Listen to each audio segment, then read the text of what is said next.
إن الحمد لله نحمده ونستعينه ونستغفره ونعوذ بالله من شرور أنفسنا ومن سيئات أعمالنا من يهد الله فلا مضل له ومن يضلل فلا هادي له أشهد أن لا إله إلا الله وحده لا شريك له وأشهد أن محمدا عبده ورسوله يا أيها الذين آمنوا اتقوا الله حق تقاته ولا تموتن إلا وأنتم مسلمون يا أيها الناس اتقوا ربكم الذي خلقكم من نفس واحدة وخلق منها زوجها وبث منهما رجالا كثيرا ونساء واتقوا الله الذي تساءلون به والأرحام إن الله كان عليكم رقيبا يا أيها الذين آمنوا اتقوا الله وقولوا قولا سديدا يصلح لكم أعمالكم ويغفر لكم ذنوبكم ومن يطع الله ورسوله فقد فاز فوزا عظيما أما بعد فإن خير الحديث كتاب الله وخير الهدي هدي محمد صلى الله عليه وآله وسلم وشر الأمور محدثاتها وكل محدثة بدعة وكل بدعة ضلالة أما بعد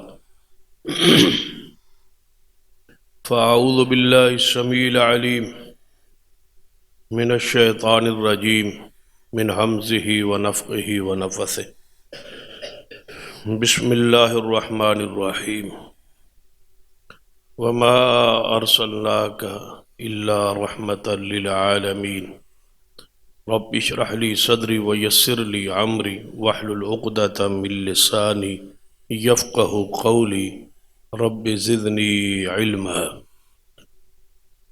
سبحان ربك رب العزة عما يصفون وسلام على المرسلين والحمد لله رب العالمين حضرات،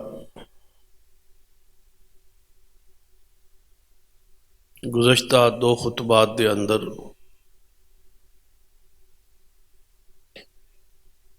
اسی آیت مبارکہ دی روشنی اندر چند گزارشات بیان ہوئی کہ اللہ تبارک و تعالی نے اپنے محبوب جناب محمد رسول اللہ صلی اللہ علیہ وسلم کی ایک صفت دا جو ذکر فرمایا ہے کہ وما ارسلناک الا رحمت للعالمین، کہ اللہ تعالیٰ نے آپ دی ذات نو سارے جانا لئی رحمت بنایا ہے۔ یہ کس قدر عظیم صفت ہے اور کس قدر پوری کائنات، سارے جہان آپ کی رحمت تو فائدہ اٹھا رہے ہیں، اور آپ کی کتنی بڑی شان اور کتنی بڑی عظمت ہے۔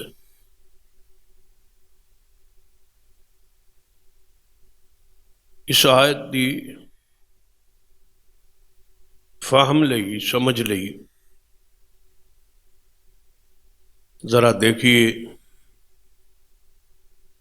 کہ ہر انسان کس قدر گناہگار ہے، اور دنیا اندر ہی ہر گناہ پر جو توبہ ہے یہ محمد مصطفیٰ صلی اللہ علیہ وسلم کے دین کی اور آپ کی رحمت ہے۔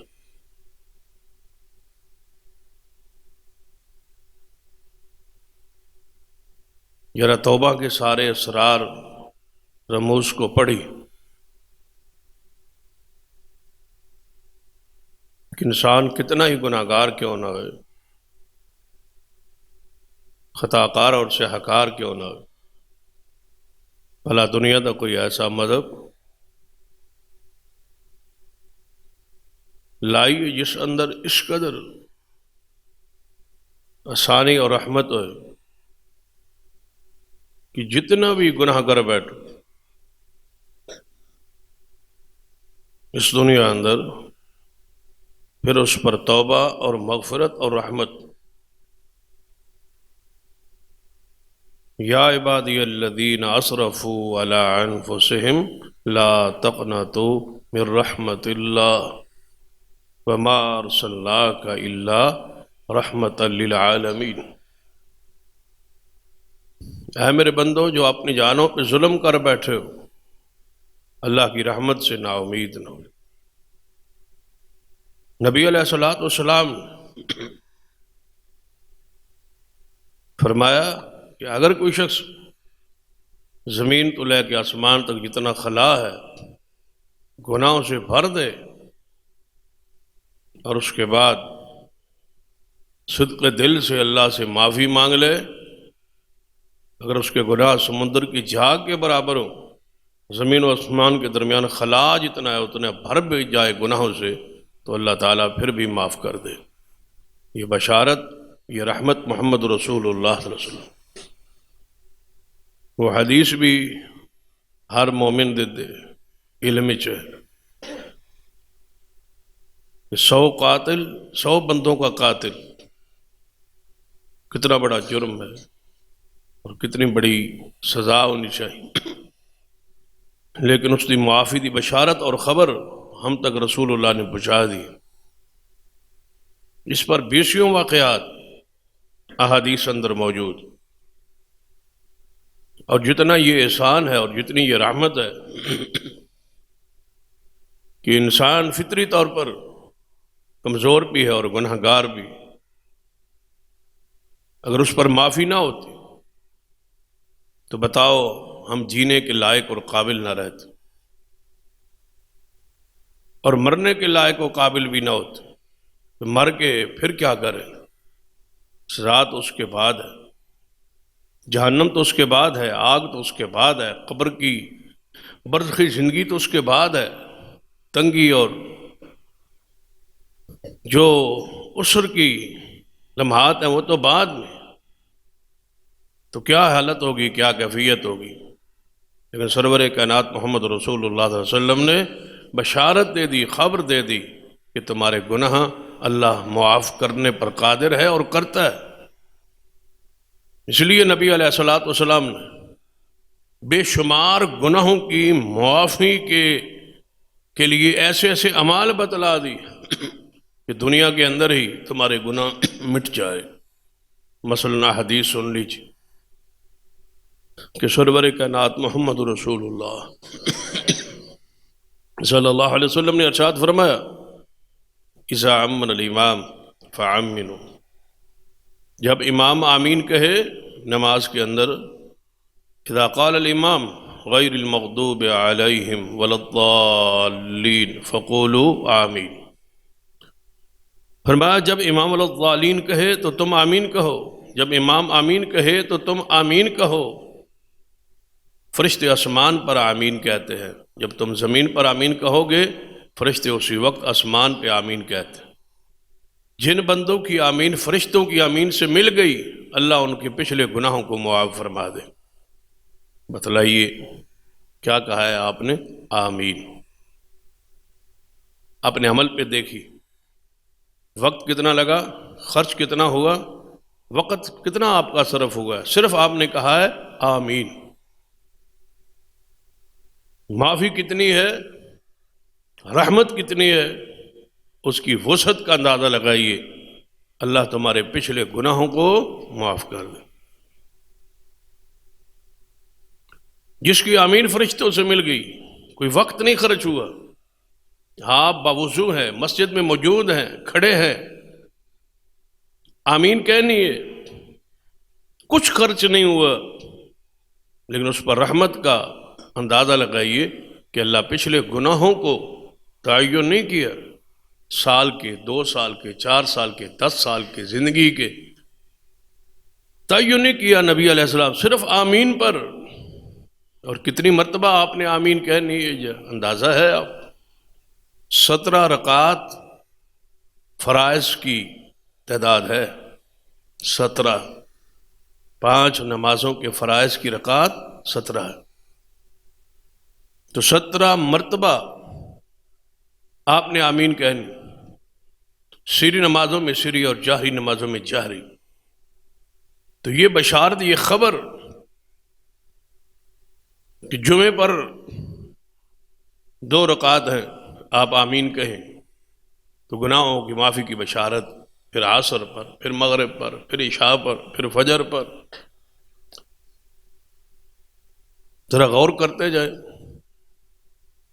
یہ آیت صرف لکھنے اور پڑھنے میں بالکل آسان، بالکل سادہ سے الفاظ ہر عامی آدمی سمجھتا ہے. وَمَا أَرْسَلْنَاكَ إِلَّا رَحْمَةً لِلْعَالَمِينَ. اس کی گہرائی، اس کی وسعت پہ جائے، جتنا آپ اس کے اندر غوطہ زن ہو جائے تو آپ کو ایسی حلاوت اور شیرینی محسوس ہوگی، اور پھر جا کے سمجھ آئے گی کہ آیت قرآنیہ میں مصطفیٰ کی کس قدر شان بیان ہو. کتنے عظیم مشان ہمارے مصطفیٰ ہیں جناب محمد مصطفیٰ صلی اللہ علیہ وسلم. ایک صفت کی حالت، کیفیت، گہرائی یہ ہے جس کی بے شمار صفات قرآن میں بیان ہوئی ہے، ان کی گہرائی کا کیا سے اندازہ ہو سکتا. نبی علیہ السلام نے فرمایا یہ تو صرف آمین کہنے پر ہے، اتنی بڑی بشارت ہے، اتنی بڑی رحمت ہے.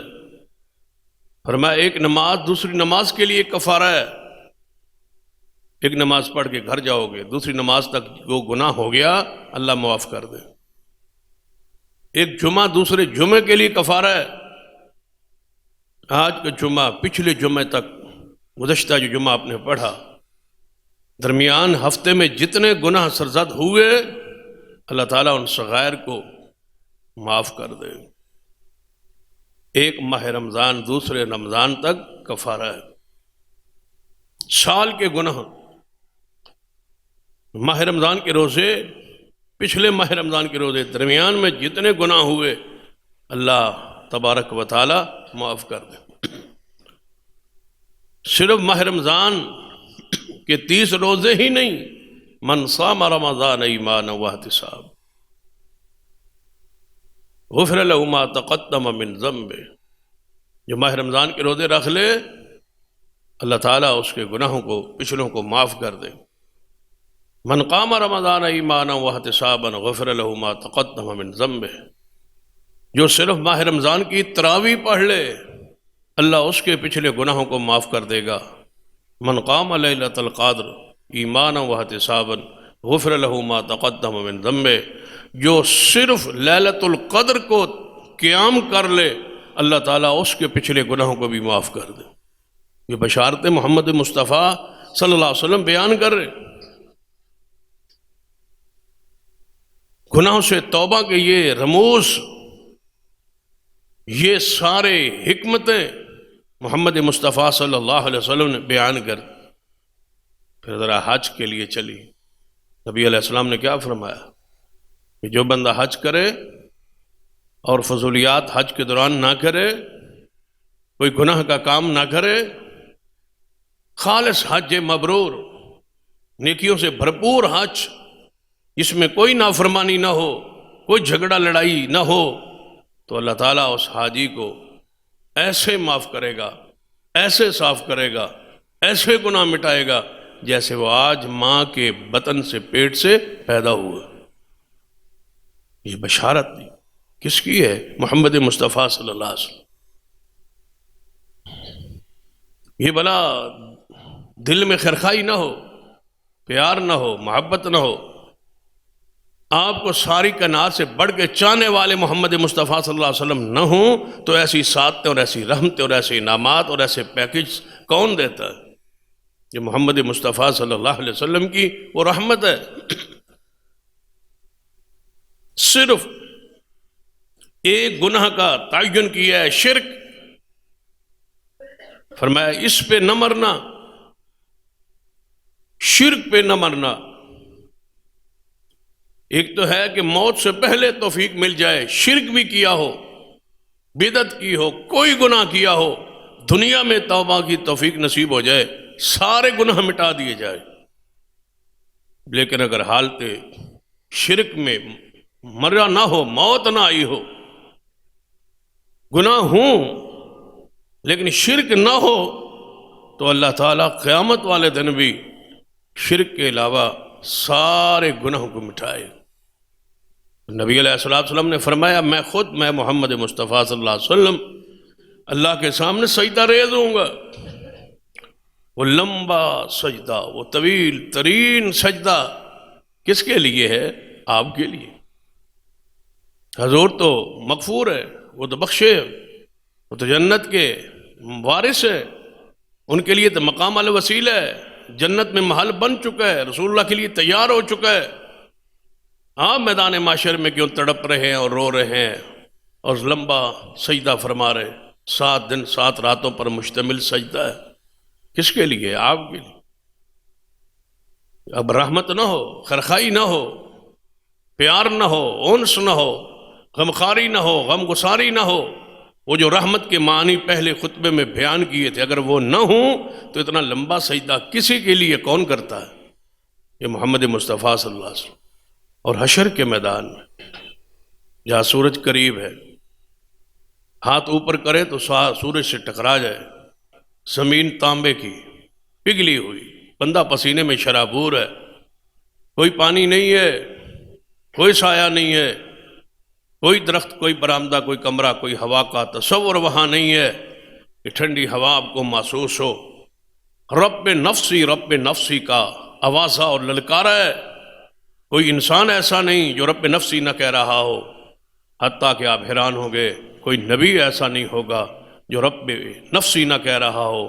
ایک ہی آواز ہوگی، ایک ہی آواز ہوگی.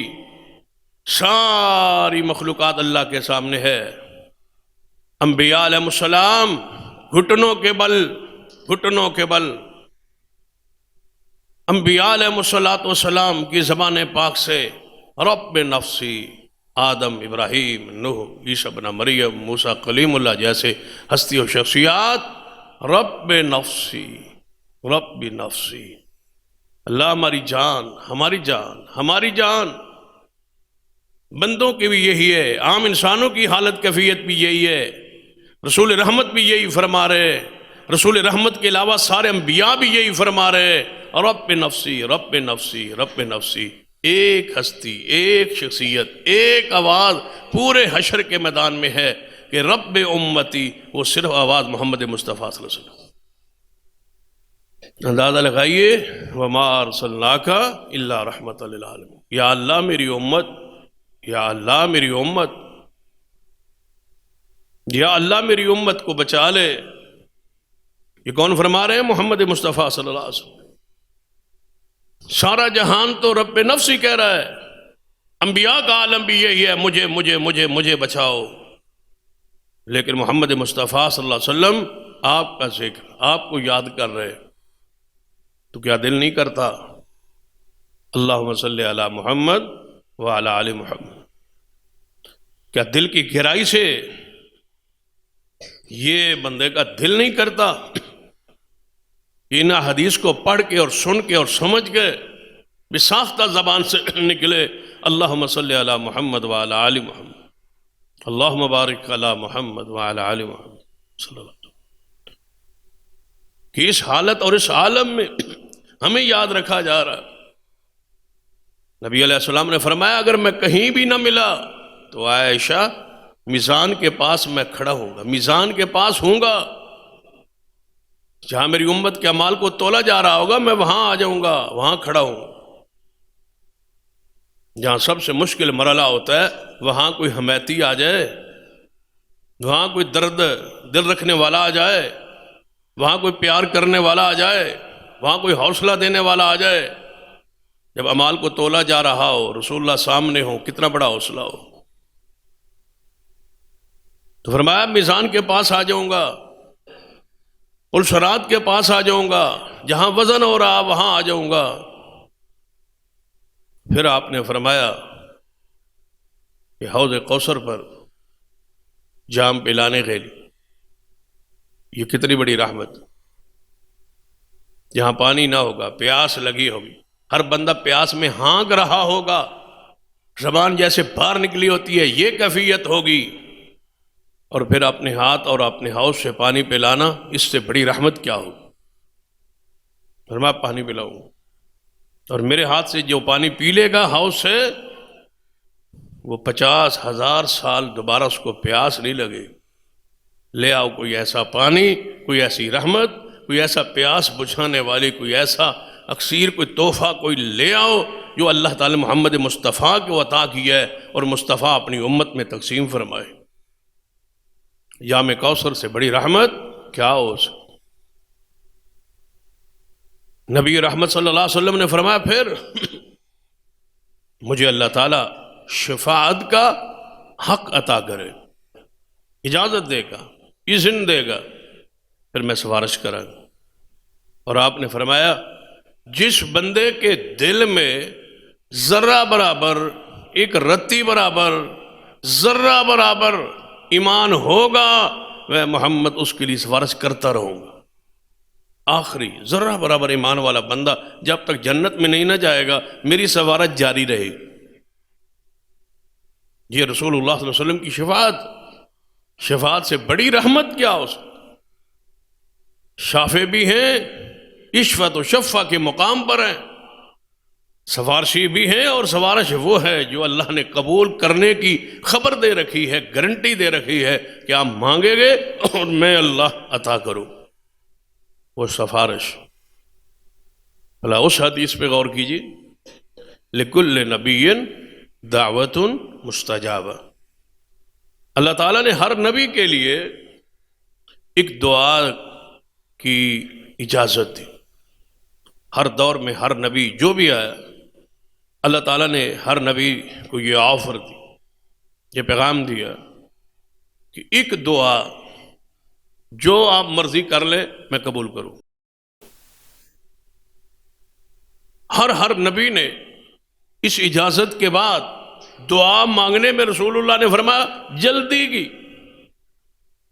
اجازت ملتی گئی وہ دعا مانگتے گئے، رب کی طرف سے اجازت ملتی گئی، دیر نہیں لگائی نبی، کسی نبی نے، یا اللہ ٹھیک ہے یہ دعا ہے میری، یہ دعا ہے میری، یہ دعا ہے۔ کسی نے بھائی کے لیے مانگی، کسی نے بیٹے کے لیے مانگی، کسی نے کسی کے لیے مانگی، کسی نے کچھ مانگا، کسی نے کچھ مانگا۔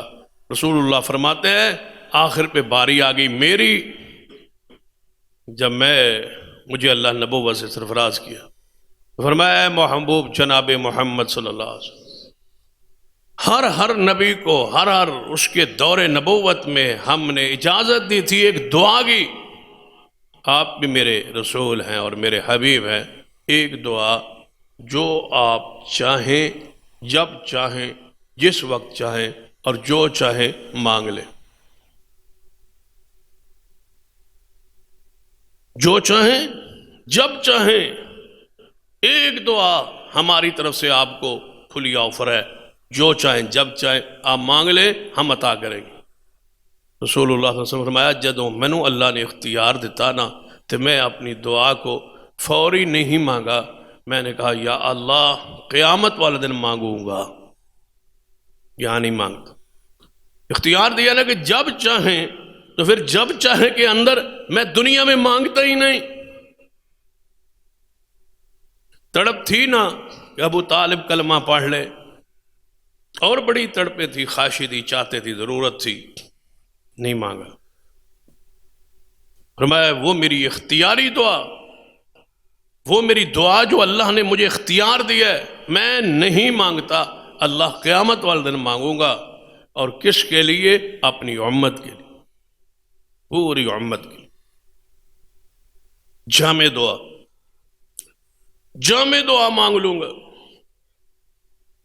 ساری امت کے لیے، ایک بندے کے لیے نہیں، ساری امت اس دعا میں شامل ہوگی، فائدہ ہوگا، اور پوری امت اس میں داخل ہوگی، پوری امت اس ایک دعا میں شامل ہوگی کہ میں دعا کروں گا کہ یا اللہ میری آج سفارش قبول فرما لے میری امت کے حق میں، تو اللہ فرمائے گا اشفا، مانگیے تمہاری دعا قبول ہے۔ اس پہ غور کرے، ہر امتی غور کرے، نہ زمانہ خاص، نہ وقت خاص، نہ بندے خاص، نہ علاقہ خاص، نہ ملک خاص، نہ زبان خاص۔ عربیوں کے لیے ہوگی، اجمیوں کے لیے نہیں ہوگی، نہیں۔ عربی بولنے والوں کے لیے ہوگی، دوسری زبانیں بولنے والوں کے لیے نہیں ہوگی، گوروں کے لیے ہوگی، کالوں کے لیے نہیں ہوگی، نہیں۔ ایک صدی تک ہوگی، نہیں، قیامت تک، جب سارے جہانوں کے لیے اور سارے دنیا کے لیے ہوگی۔ تو اب سمجھیں وَمَا أَرْسَلْنَاكَ إِلَّا رَحْمَةً لِّلْعَالَمِينَ، اے محبوب ہم نے سارے جہانوں کے لیے آپ کو رحمت بنا کے بھیجا۔ گناہوں پر توبہ کے رموز بتانا یہ مصطفیٰ کی رحمت ہے۔ گر بتلانا، اتنی واری استغفار کرو معافی مل جائے گی، یہ اعمال کرو معافی مل جائے گی، گناہوں کے پیچھے نیکی لگا دو وہ بھاگ کے ان کو کھا جائے گی، یہ نیکی گناہوں کے پیچھے لگا دو۔ گناہ ہو گیا نیکی کرو، توبہ کرو، بڑا گناہ ہو گیا توبہ کرو، یہ ان کی رحمتیں ہیں۔ پھر آئی یہ آپ کی رحمت گناہ گاروں کے انداز اور توبہ کے انداز کی۔ ذرا آپ کی رحمت دوسرے انداز سے دیکھتے، جنگوں کے حوالے سے سب سے بڑا اعتراض جو ہے آپ کی ذات پر اور اس آیت پر یہ ہے کہ جب رحمت للعالمین ہے تو پھر جنگیں کیوں کی؟ جب رحمت للعالمین ہے تو پھر یہ قتل کیوں کیے؟ اگر آپ رحمت للعالمین ہے تو پھر آپ نے یہ دیکھو خون کتنے بہائے۔ تو ذرا غور کیجیے کہ کیا اتنی جنگوں کے باوجود بھی آپ رحمت للعالمین؟ ان جنگوں کو ذرا پڑھتے اور ان پر ذرا اجمالی نظر ڈالتے تاکہ آپ کی رحمت للعالمین ہونا ان آیات سے اور ان جہاد سے اور ان غزوات سے اور ان سرایا سے وہ آپ کی رحمتیں ثابت ہوں اور سمجھ آئیں۔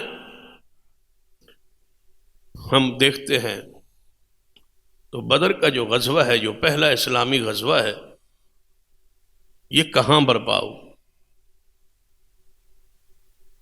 کیا رسول رحمت صلی اللہ علیہ وسلم ہتھیار سے لیس ہو کے مکہ پر چڑھائی کی ہے؟ نہیں، ایسا نہیں ہو۔ کیا رسول رحمت صلی اللہ علیہ وسلم وہاں سے ادھر آئے؟ نہیں، بدر تو ہے مدینہ کے قریب 80 تقریباً کلومیٹر مدینہ سے قریب ہے، تو یہاں کیا لینے آئے تھے کفار مشرکین مکہ؟ یہاں کیوں آئے تھے لیس ہو کے؟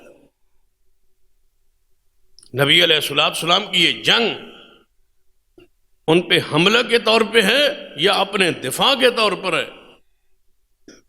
ایک بندہ شریف ہو، رحیم ہو، کریم ہو، بڑا مہربان ہو، بڑا صاحب اخلاق ہو، کسی بندے کو کوئی نقصان تکلیف نہ پہنچائے، کوئی اس پر حملہ آور ہو جائے تو کیا دفاع کرنا بھی شرافت کے خلاف ہے؟ کیا رحمت کے خلاف؟ کوئی عقل مند انسان کہہ سکتا ہے کہ اس شریف کو مار رہے تھے اور اس نے آگے سے جناب بدلہ لیا ہے یا آگے سے اپنا دفاع کیا، اپنی جان کو بچایا؟ بتائیے احد کا غزوہ کہاں ہوا ہے؟ کیا مدینہ کے ساتھ احد نہیں ہے؟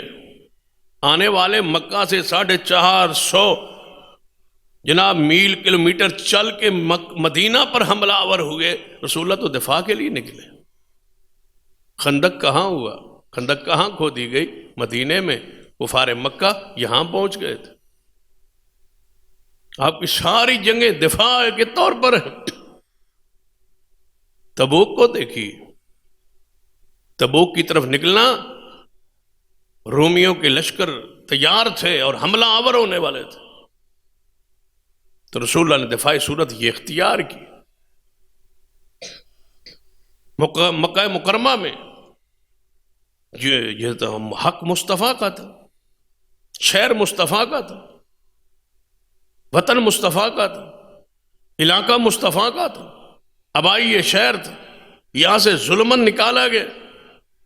اور جب رسول اللہ فاتح کی حیثیت سے قوت اللہ نے بخشی تو کیا اپنے وطن واپس آنا یہ بھی کوئی رحمت کے خلاف؟ اب تشریف لائے اور صحابہ کرام نے جذبات میں کیا ہوئی، آج بدلے کا دن ہے، آج بدلہ لیں گے، ماریں گے لوگوں کو جنہوں نے ہمیں شہر سے نکالا. تو رسول اللہ نے کیا فرمایا تھا؟ آج بدلے کا دن نہیں ہے، آج معاف کرنے کا دن. آج گھوڑوں پر جھک کے سوار ہونا ہے، ایسے نہیں آگے کو. آج سے ان کے ساری کے ساتھ داخل ہو، اس کو حمد کرنی ہے جس اللہ نے ہمیں غلبہ اور فتح بخشی ہے.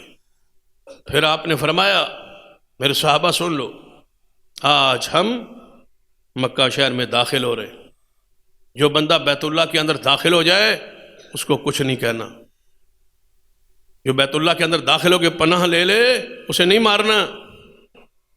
جو سیدنا ابو سفیان رضی اللہ تعالیٰ کے گھر داخل ہو جائے وہ دارالپناہ ہے، وہاں پناہ دارالامان ہے، وہاں کچھ نہیں کہنا. جو بندہ اپنے گھر کے اندر داخل ہو کے کنڈی لگا لے اور نہ لڑے اسے کچھ نہیں کہنا. عورتوں کو نہیں مارنا، بچوں کو کچھ نہیں کہنا، بوڑھوں کو کچھ نہیں کہنا. جو جان بچانے کے لیے آگے بھاگ نکلے اسے کچھ نہیں کہنا. لڑنا صرف اس سے ہے جو تم سے لڑے، بس. یہ ہے رحمت محمد مصطفیٰ صلی اللہ علیہ وسلم. وگرنہ دشمن کب چھوڑتا ہے بھائی؟ مخالف ہو، گندی اوجریاں ڈالی ہوئی ہوں، گلے میں کپڑا ڈال کے مکے کی گلیوں میں گھسیٹا گیا ہو، عبادت کرتے ہوئے پتھر پھینکے گئے ہوں اور بیٹیوں کو نیزے مارے گئے ہوں، صحابہ کو ہجرت پہ مجبور کیا گیا ہو، مکہ شہر سے نکالا گیا ہو، تو رسول اللہ تو آج غالب تھے تو آج خون خرابہ ہوتا. جو آتا وہ مارا جاتا، جو سامنے آتا وہ قتل ہوتا، وہ ذبح ہوتا. اختیار اور فوج اور سب کچھ حضور کے ہاتھ میں تھا. لیکن رسول اللہ نے یہ سارے اصول و ضوابط بنا کے بتاؤ لڑنا چاہتے ہیں یا محمد مصطفیٰ رحمت چاہتے ہیں؟ تو جو لڑ پڑے فرمایا اس کے دفاع کے لیے، اپنی دفاع کے لیے لڑو، باقی کس کو کچھ نہیں کہنا.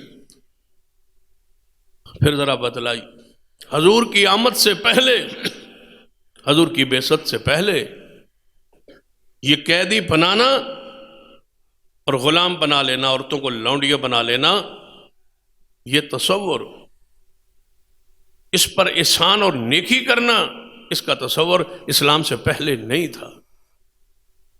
ظلم کرتے تھے، تشدد کرتے تھے. لیکن رسول رحمت صلی اللہ علیہ وسلم کیا اصول دیا، کیا ضابطہ دیا، ذرا قرآن پاک میں احادیث میں اس کا مطالعہ کی. فرمایا فَإِذَا لَقِيتُمُ الَّذِينَ كَفَرُوا، جب تم کافروں سے تو ہماری ملاقات ہو، جنگ ہو، ان سے لڑائی ہو، فَضَرْبَ الرِّقَابِ، فرمایا ان کی گردنیں مارو. جب ان سے مقابلہ ہو جائے تو ان کی گردنیں مارو. حَتَّى إِذَا أَثْخَنْتُمُوهُمْ فَشُدُّوا الْوَثَاقَ، حتیٰ کہ جب وہ بھاگ جائیں، مغلوب ہو جائے تو ان کے بندوں کو باندھ لو، قیدی بنا لو، پکڑ لو، گرفتار کر لو. یہ سارا اصول و ضابطہ بیان کر کے پھر کیا فرمایا؟ تھوڑے ہتھے چڑھ جان تے انہوں پھڑ لو تے بن لو تے بنن تو بعد انہوں قتل کر دو. نہیں، فَإِمَّا مَنًّا بَعْدُ وَإِمَّا فِدَاءً، تمہاری مرضی ہے. اب ان پر احسان کر کے چھوڑ دو، ان کو بھائی کافروں کو، جو تم پر تمہارے مغلوب ہو جائے، حملہ آور دشمن ہے، مغلوب ہو گئے، قیدی ہو گئے، اب تمہارے لیے کیا حکم ہے؟ فَإِمَّا مَنًّا بَعْدُ وَإِمَّا فِدَاءً، احسان کرو، نیکی کرو، چھوڑ دو۔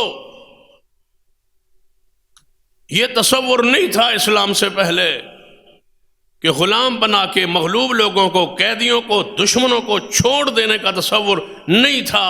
اسلام نے کہا تمہاری مرضی ہے مصطفیٰ کی رحمت، تمہاری مرضی ہے کہ احسان کرو، نیکی کرو اور چھوڑ دو۔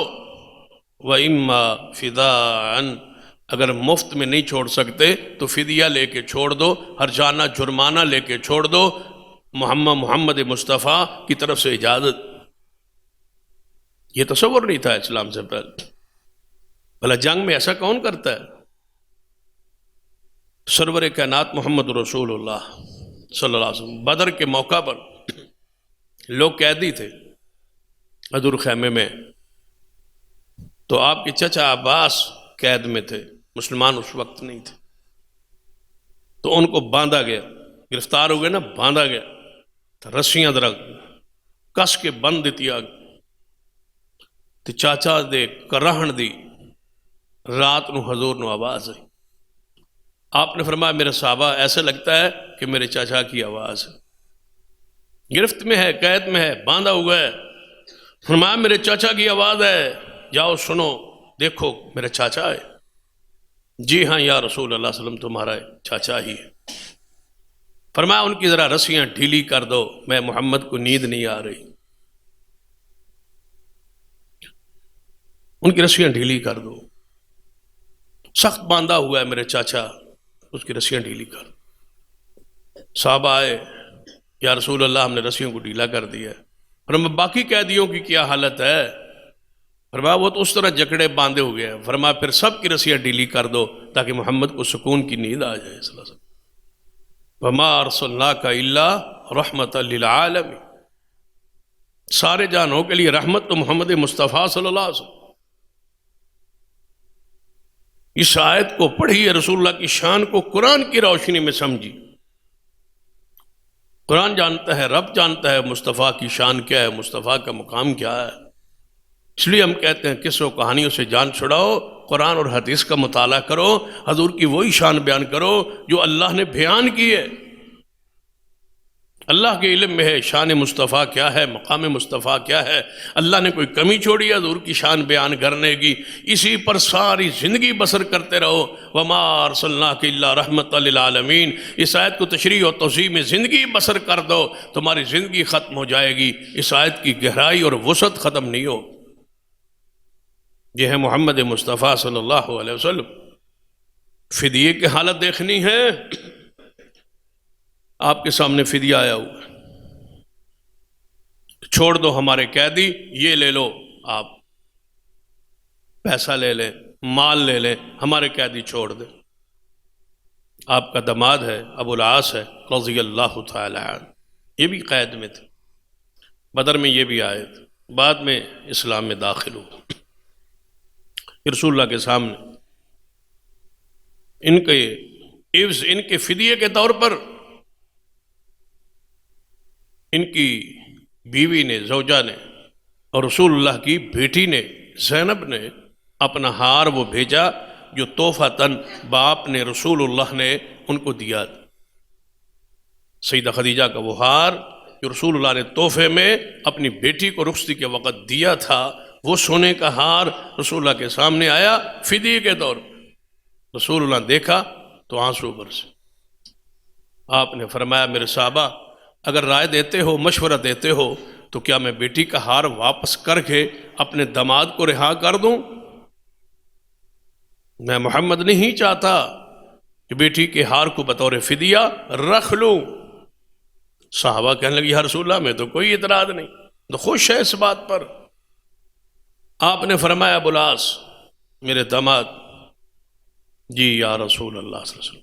فرمایا اللہ نے کافر کے ساتھ نکاح کی حرمت نازل کر دی ہے، میں تجھ کو چھوڑتا ہوں، بغیر فدیے کے چھوڑتا ہوں، رحمت کرتا ہوں، آپ کے ساتھ پیار کرتا ہوں، انس کرتا ہوں، خیرخائی کرتا ہوں، غم گساری اور خیرخائی کہ آپ کو رہا کر رہا ہوں، لیکن ایک بات ذہن میں رکھ لے کہ میری بیٹی اب تیرے نکاح میں نہیں رہ سکتی، میری بیٹی زینب کو واپس کر دینا، میں محمد نے تجھے چھوڑ دیا ہے، اب تو رحمت للعالمین۔ یہ وہ آپ کی رحمتیں ہیں جن کو ہم بھول چکے۔ حضور کی آمد سے پہلے غلاموں کی حالت کیفیت کیا تھی؟ کون کھلاتا تھا غلاموں کو کھانا؟ اپنے ساتھ یہ رعیت ڈالی ہے تو محمد مصطفیٰ صلی اللہ علیہ وسلم اپنے دسترخوان پہ غلام کو بٹھایا ہے۔ اس لیے جب ممانت جب تک نہیں آئی تھی، محبوب نے اپنے غلام زید کو اپنا بیٹا بنایا، اور لوگ کہتے تھے یہ زید غلام نہیں ہے رسول اللہ کا، زید بیٹا ہے محمد مصطفیٰ صلی اللہ علیہ وسلم۔ اہمیت نہیں نا، زید نو لینے کے لیے قبیلہ آیا تھا، چچا آیا تھا، رشتہ دار آئے تھے، باپ آیا تھا، پتہ چلا زید مکہ میں غلام ہے اور محمد مصطفیٰ کا غلام۔ جب سارے رشتہ دار آ گئے تو زید کو بلایا، ہم لینے آئے ہیں اپنے بیٹے کو، تمہارے پاس غلام ہے۔ رسول اللہ نے فرمایا لے جاؤ محمد مصطفیٰ کو، تو کوئی اعتراض نہیں ہے۔ بلایا زید جانتے ہو پہچانتے ہو ان کو؟ جی ہاں یا رسول اللہ، یہ میرا باپ ہے، یہ میرے چاچا ہے، یہ میرا قبیلہ ہے۔ فرمایا تجھے لینے آئے ہیں، ڈھونڈتے ڈھونڈتے یہاں پہنچ گئے، تجھے لینے آئے ہیں، کیا خیال ہے؟ فرمایا میں محمد مصطفیٰ کو چھوڑ کے نہیں جانا چاہتا۔ یہ وہ غلامی ہے جو بیٹے کا درجہ دے رہی ہے۔ کون ہے جس نے فرمایا تھا کہ غلام سے طاقت سے زیادہ کام نہیں لینا؟ ظاہری طور پر تو معمولی سی بات ہے، معمولی سی حدیث ہے، لیکن ذرا آقا، کام لینے والا، کام کروانے والا، محنت مزدوری کروانے والا شخص سوچے کہ اس قانون میں کتنی رحمت ہے۔ ساری زندگی مزدوری کرنے والے اللہم صلی علی محمد پڑھتے رہیں تو رسول اللہ کی اس رحمت کا حق ادا نہیں ہوتا۔ فرمایا زیادہ طاقت سے زیادہ کام نہ لو، اگر کوئی چیز وزنی اور بھاری اٹھانی پڑے تو فرمایا غلام کے ساتھ خود مل جاؤ اور اس کی مدد کرو، میں محمد مصطفیٰ کی یہ رحمت۔ نبی علیہ الصلوۃ والسلام نے کیا فرمایا؟ غلام کے اپنے خاندان کا ایک حصہ اور جز کی حیثیت سے اس کو درجہ دیا ہے۔ رسول اللہ صاحب کے سے پہلے یہ کب ہو سکتا تھا؟ نبی علیہ الصلوۃ والسلام کی آمد اور بعثت سے پہلے یہ نہیں تھا کہ غلام کو حق مکاتبت دینے کا بالکل رواج نہیں تھا۔ حق مکاتبت کیا ہوتا ہے؟ کہ غلام کو حق حاصل ہے کہ وہ اپنے آقا سے معاملات طے کرے، پیسہ طے کرے، اپنی قیمت طے کرے کہ میں رہائی چاہتا ہوں، میں غلامی نہیں چاہتا، میں تجھ سے جان چھڑوانا چاہتا ہوں، اتنے پیسے لے لو، میری جان چھوڑ دو، مجھے آزاد کر دو، مجھے رہا کر دو، میں تمہاری غلامی میں نہیں رہنا چاہتا۔ غلام کو آزاد رہنے کا اسلام نے، مصطفیٰ کی رحمت نے حق دیا ہے کہ آپ اپنے آقا سے، جس کے غلام ہیں، اس سے آپ اپنا معاملہ طے کریں۔ اگر وہ طے نہیں کرتا تو غلام کو عدالت میں جانے کا حق کس نے دیا ہے؟ محمد مصطفیٰ صلی اللہ علیہ وسلم نے۔ آپ سے پہلے یہ نہیں تھا۔ فرمایا عدالت کا دروازہ کھٹکھٹاؤ کہ میں غلام ہوں اس بندے کا، میں نہیں رہنا چاہتا غلامی میں، مجھ سے اپنے پیسے، اپنا معاوضہ، اپنا عوض جو ہے وہ لینا چاہے وہ لے لے، طے کر لے مجھ سے معاملہ۔ پھر ان معاملات کو طے کرنے کے بعد اس کے پاس نقد موجود ہے تو ٹھیک ہے، دے دے اور آزادی حاصل کر لے۔ حکومت پر ضروری ہے کہ اس کو یہ حق دے، وہ پیسے دے کے اپنی آزادی کا سودا معاملہ کر لے۔ اگر اس کے پاس پیسہ نہیں ہے تو حکومت پر، عدالت پر اور غلام پر یہ ضروری ہے کہ اس کو قسطوں کا معاملہ اس سے طے کر، اتنے اتنے ماہانہ میں کما کے تجھے دوں گا، اور جب اتنے تو پیسے تجھے مل جائیں گے تو میں آزاد ہوں۔ تو پھر کیا ہے؟ طے ہو گیا معاملہ غلام کے ساتھ۔ یہ وہ رحمتیں بتلا رہا ہوں جو محمد مصطفیٰ صلی اللہ علیہ وسلم نے صرف غلاموں کو دی۔ نبی علیہ الصلوۃ والسلام نے پھر آگے اصول کیا دیا؟ فرمایا اس سے آگے حکم دیا، ترغیب دی کہ اس غلام نے اپنے آقا کے ساتھ معاملہ طے کر لی کہ میں مثلا سمجھ لیں کہ 10 لاکھ روپے اپنے آقا کو دوں گا اور میں آزاد ہوں، کیونکہ لیا ہوتا ہے، کھایا ہوتا ہے، غلاموں نے، پھر جان چھڑانا مشکل ہوتی ہے، اور بعض لوگوں کی عادت ہوتی ہے کہ وہ غلاموں کو، ماتحتوں کو پیسے دے کے نیچے رکھتے تاکہ ان کو دباؤ ڈالا جائے، ان سے کام زیادہ سے زیادہ لیا جائے، یا چھوڑ کے بھاگ کے نکل نہ جائے، نکلے تو ہمارے پاس ایک قانون اور ایک مقروض وہ موجود ہو۔ تو نبی علیہ الصلوۃ والسلام نے فرمایا وہ اس سے معاملات طے کر لے، جب طے ہو گئے، مثلا 10 لاکھ طے ہو گیا کہ 10 لاکھ روپے دو گے آپ آزاد۔ اب 10 لاکھ یہ غلام اکٹھا کہاں سے کرے؟ یہ تو غلام ہے، مزدور ہے، اب کہاں سے یہ کام کرے گا؟ ایک طریقہ تو یہ ہے کہ یہ آپ محنت کرے، مزدوری کرے، اور ان کے ساتھ معاملات طے کر لے، قسطیں طے کر لے، جیسے طے کر لے، آزادی حاصل کرے۔ اگر ایسا نہیں ہے تو اسلام کہتا ہے کہ 8 مصارف زکوٰۃ ہے، 8 لوگ ہیں جن پر زکوٰۃ آپ کی لگے گی۔ فرمایا ان 8 میں سے 1/8 ایک حصہ جو ہے وہ فی الرقاب، گردن آزاد کرنے میں، غلام کو آزاد کرنے میں اپنی زکوٰۃ کا ایک حصہ خرچ کرو، زکوٰۃ دو اس کو، چندہ دو اس کو، خدمت کرو اس کی، تاکہ وہ بندہ اس سے رہائی پا لے۔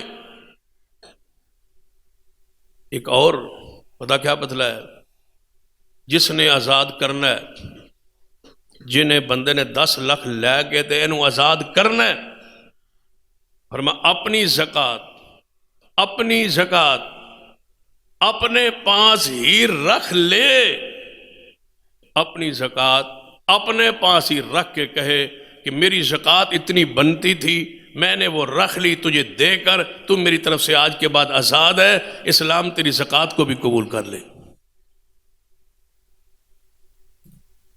یا اپنا حصہ، زکوٰۃ کا ایک حصہ مقرر کیا ہے، گردن اور غلامی کے آزاد کرنے میں چندہ دینے کی ترغیب دی ہے غلام کو آزاد ہونے کے لیے، اور جو اس کا مالک ہے وہ اپنی زکوٰۃ کا ایک حصہ اس پر خرچ کرنا چاہے تو کرے۔ قرآن پاک کو پڑھی، اسلامی سلطنت پر فرض ہے، اسلامی حکومت پر فرض ہے، جو لوگوں کی زکوٰۃ اکٹھی کرتی ہے وہ 1/8 کل زکوٰۃ کا 1/8 جو ہے وہ غلاموں کو آزاد کرنے پر حکومت خرچ کر۔ قرآن پاک کو پڑھیے، انما الصدقات للفقراء والمساکین والعاملین علیہا والمؤلفۃ قلوبہم وفی الرقاب، آزاد کرنے میں، غلاموں کو آزاد کرنے میں پیسہ خرچ کرو، زکوٰۃ خرچ کرو۔ اسلامی سلطنت پر یہ ضروری ہے، فریض ہے کہ زکوٰۃ کا ایک حصہ غلاموں کی آزادی پر لگائے۔ یہ محمد مصطفیٰ صلی اللہ علیہ وسلم کی رحمت۔ پھر کیا سمجھتے ہو؟ اسلام نے ایک اور انداز دیا ہے، اس پر جتنا آپ سوچیں گے آپ حیران ہوں گے کہ رسول رحمت صلی اللہ علیہ وسلم نے کئی گناہوں کے کفارے کے طور پر غلاموں کی آزادی کی ترغیب دی کہ یہ گناہ ہو گیا، آپ سے معافی چاہتے ہو، غلام آزاد کرو۔ بندے نے اپنی بیوی کو ماں کہہ دی، یہ میری ماں کی طرح ہے، میری بیوی میری بیٹی کی طرح ہے، مجھ پر حرام ہے، جسے شریعت میں زہر کہا جاتا۔ 28ویں پارے میں اس کی پوری وضاحت موجود ہے۔ قد سمع اللہ قول التی تجادلک فی زوجہا وتشتکی الی اللہ واللہ یسمع تحاورکما۔ سیدہ خولہ کا واقعہ معروف و مشہور ہے، انہوں نے شوہر نے ماں کہہ دیا، تو اللہ تعالیٰ نے قانون سابقے کو بدلا اور نیا قانون جاری کیا۔ فرمایا اپنے شوہر کو کہے، ماں وہی ہوتی ہے جس کے بطن سے بچہ پیدا ہوتا ہے، منہ سے کہنے سے ماں نہیں بن جاتی، لیکن اس بندے پر کفارہ جنہیں ہرجانہ پڑ جاتا ہے۔ ہرجانہ کیا ہے؟ 2 مہینے لگاتار روزے رکھے، اگر نہیں رکھ سکتا تو فرمایا پھر 60 مسکینوں کو کھانا کھلائے، نہیں کھلا سکتا تو غلام آزاد کرے، پھر غلام آزاد کرے۔ آزاد غلام ہوگا، گناہ اس کا معاف ہوگا، آزادی اس کو مل رہی ہے، گناہ اس کا معاف ہو رہا ہے۔ اس کا مطلب ہے گناہ کو مٹ رہے ہیں، کس کی؟ غلام کو آزاد کرنے سے۔ قربان جا اس محبوب پر جس نے گناہوں کو مٹانے کی خبر بھی دے دی اور ایک غلام کی گردن بھی آزاد ہو۔ ادھر بندے کی گردن آزاد ہوئی ہے، ادھر گناہ معاف ہو۔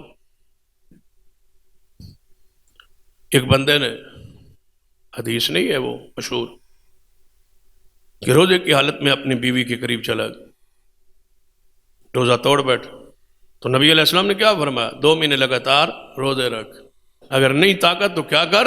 آزاد، غلام آزاد کر۔ کتنے کفارہ ہیں جن پر غلام کی آزادی کی خبر دی گئی ہے، کفارے کے طور پر رکھا گیا ہے۔ یہ صوم کے حوالے سے، حج کے حوالے سے کئی کفاروں آجات میں عورتوں غلاموں کو آزاد کرنے کی خبر دی گئی ہے، بشارت دی گئی ہے، پیغام دیا گیا ہے، ترتیب دی گئی ہے، ترغیب دی گئی ہے، تاکہ کسی ذریعے غلام آزاد ہو جائیں۔ یہ محمد مصطفیٰ کی رحمت۔ ادھر گناہ معاف ہوتے جائیں گے، ادھر غلام آزاد ہوتے جائیں گے۔ غلاموں کی آزادی کے بہانے، غلاموں کی آزادی کے مواقع، غلاموں کی آزادی کے اسباب و ذرائع شریعت خود بیان کر رہی ہے۔ یہ محمد مصطفیٰ صلی اللہ علیہ وسلم کی رحمت۔ پھر آپ نے بشارت دی کہ جو بندہ دنیا میں کسی غلام کو آزاد کرتا ہے، قیامت والے دن اللہ اس بندے کو، اس کی گردن کو جہنم سے آزاد کر دے۔ یہ بشارت دی ہے محمد مصطفیٰ صلی اللہ علیہ وسلم۔ پھر رسول اللہ نے ایک اور، غلاموں پر ایک ایسی رحمت ہے جس کو آپ تصور بھی نہیں کر سکتے اسلام سے پہلے۔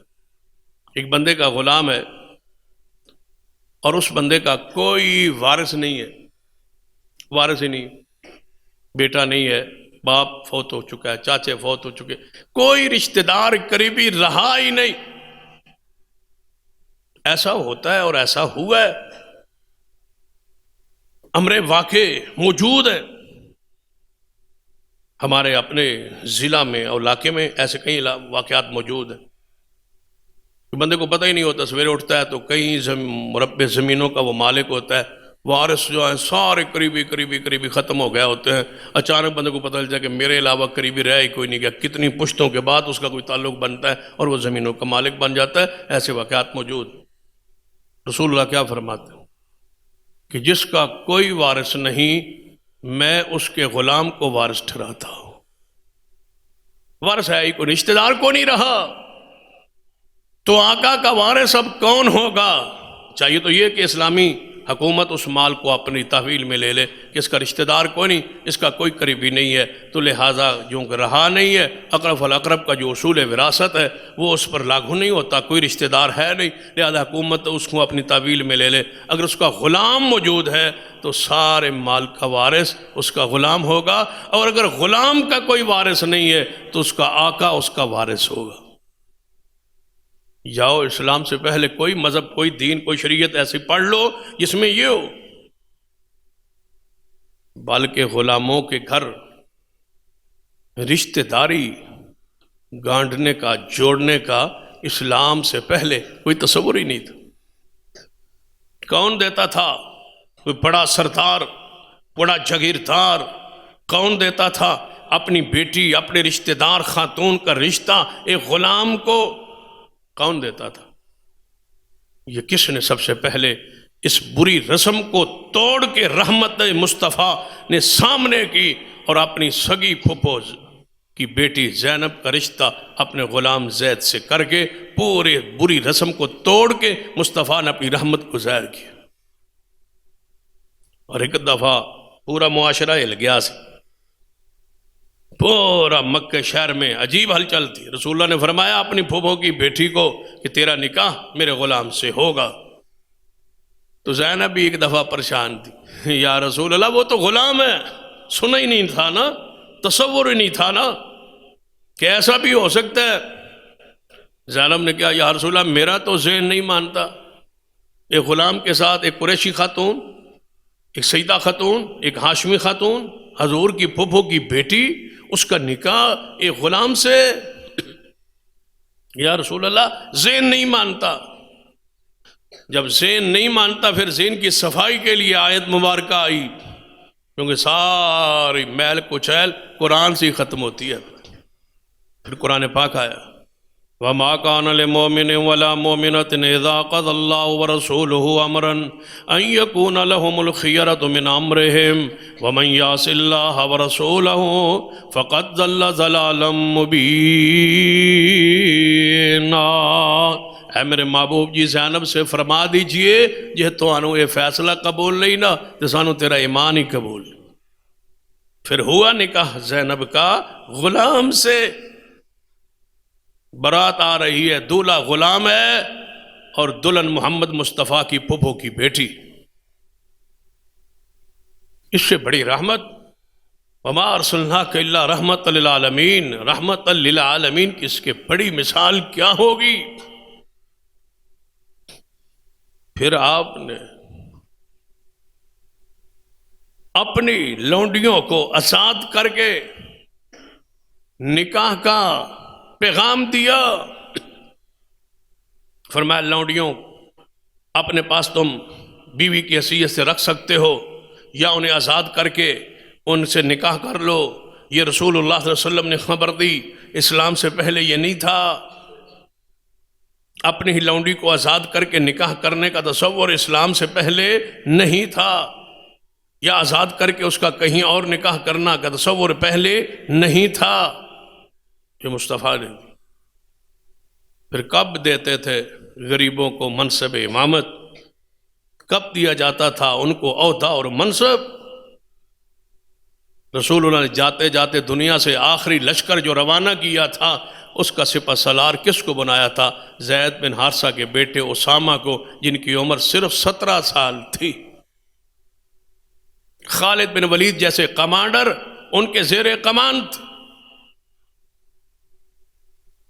بڑے لوگوں نے اعتراض کیا کہ اسامہ، فرمایا ہاں ہاں اسامہ، جاتے جاتے غلاموں کو کتنا بلند مقام دے گئے۔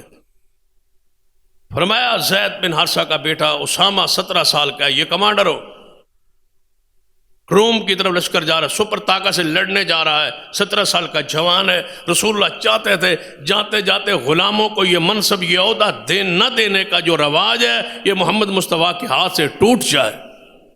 بنا دیا اس کو لشکر کا امیر۔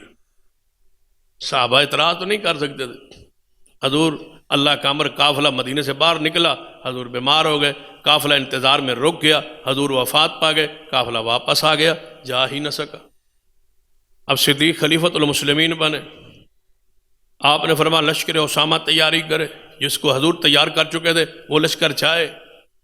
لوگوں نے کہا اے امیر المومنین، آپ لشکر اسامہ کو نہ بھیجیں، مدینے کے حالات کچھ پرامن نہیں ہیں، حضور کے جانے کے بعد حالات کچھ بدل گئے، لہذا اس لشکر کو روک لیں، مدینے میں ضرورت ہے۔ فرمایا یہ کیسے ہو سکتا ہے کہ حضور لشکر جناب ترتیب دے اور صدیق روک لے؟ یہ نہیں ہو سکتا۔ فرمایا اچھا اگر ایسا نہیں چاہتے، ہر صورت میں لشکر بھیجنا چاہتے ہو، پھر ہماری خواہش و چاہت تمنا رائے مشورہ یہ ہے کہ لشکر کا امیر اسامہ کو نہ بناؤ، نا تجربہ کار جوان ہے، لہذا فی الحال ان کو رہنے دو، امیر لشکر بدل دو۔ صدیق نے کہا جس کو حضور نے بنایا ہے میں کیوں تبدیل کروں؟ حضور رسول اللہ نے بنایا، انہی کی کمانڈ میں یہ لشکر جائے گا، اور گیا اور فتح اللہ نے بخشی۔ رسول اللہ نے امامت بخشی ہے، رسول اللہ نے منصب عطا کیا ہے۔ عہدے کے لیے غلام نہ ہونا یا غلام ہونا، اس کو جناب عذر کے طور پہ قبول نہیں کیا۔ غلام ہو، لائق ہو، قابل ہو، خصائص اس میں، خصوبیاں اس میں موجود ہوں، تو امامت کے درجے پر، رتبے پر حضور نے فرمایا اگر چمٹی ناک والا حبشی غلام بھی تمہارا امیر بنا دیا جائے، میں محمد حکم دیتا ہوں اس کی تابعداری کرنا۔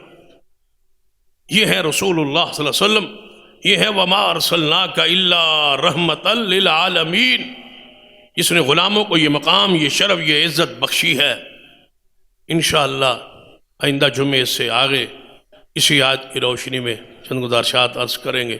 اقول قولی ھذا واستغفر اللہ لی ولکم ولسائر المسلمین وآخر دعوایا الحمدللہ۔